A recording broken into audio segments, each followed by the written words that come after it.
The good one was the one that I have on YouTube. It's about my first skiing experience. It was my 5th speech in Toastmasters, and I repeat, in Toastmasters, because I was doing presentation and speeches before that. I was teaching at night schools. I was teaching at outside Toastmasters.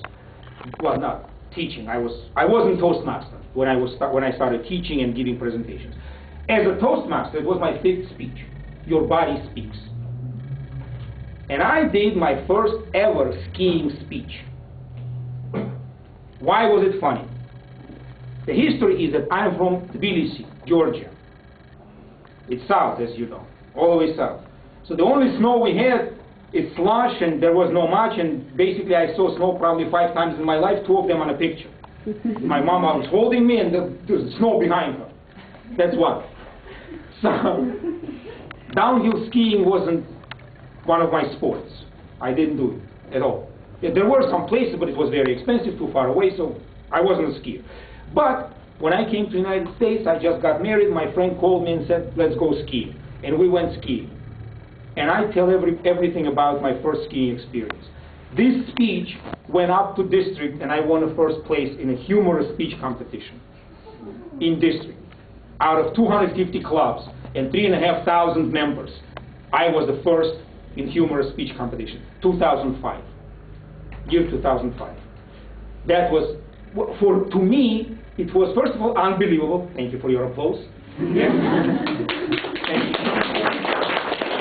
That's how you solicit applause, okay? Because, why was it memorable? Because for me, it was my first real competition. It was 5th speech ever in Toastmasters. I didn't know what I was doing. I didn't. But I did the perfect speech. It was structured, it had opening, body, conclusion, it had a message, it had eye contact, it had body movements, gestures, and I'm watching it, it was pretty good. So what was the story there? There is no story. Oh, story in the speech? My skiing. You saw the speech. Yeah, you saw it now. Oh, you want me to demonstrate the speech? Oh, yeah. I talked myself into it, right? How do I step into this? Yeah, let me tell you a disaster speech. Yeah, disasters is more interesting. Talking about men and women ratio in the audience. I was doing a presentation for, it's called Big Brother organization. They bring school students, high school students. High school is grade 9 through 12 in the States. They bring high school students to the corporations, and they introduce high school students to the corporate life. They show how people work in different departments, and they come in, they walk around, they look around, and I was asked to do presentation about presentation skills. Well, I'm a Toastmaster, sure, I can do it.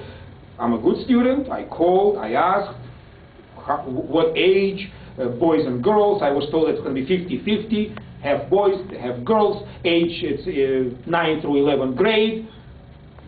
Perfect. So I prepared my speech with all these examples with sports and activities and sports samples and hooray, hooray.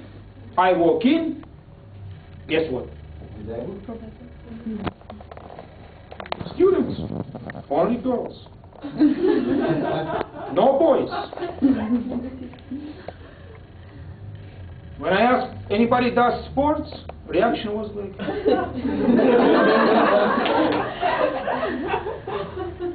old man, are you crazy?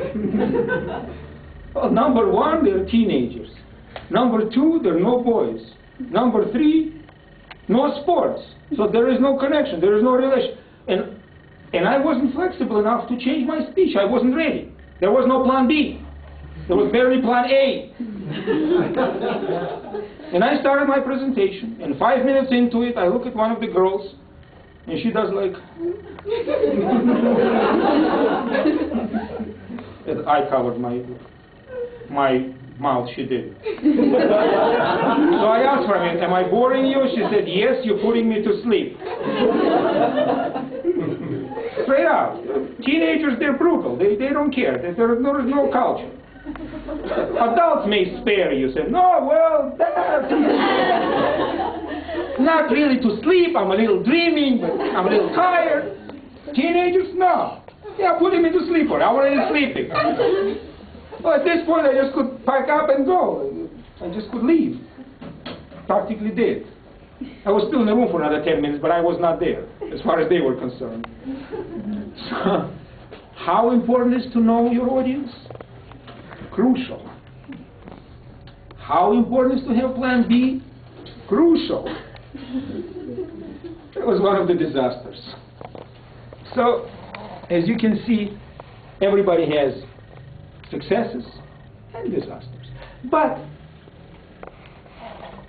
out of disaster comes a very good lesson. And now I have plan B, plan C, plan D, and sometimes plan E. I learned. Because if you don't, you're in trouble. You know, like saying goes, fool me once, shame on you. Fool me twice, shame on me. You learn. Any other questions?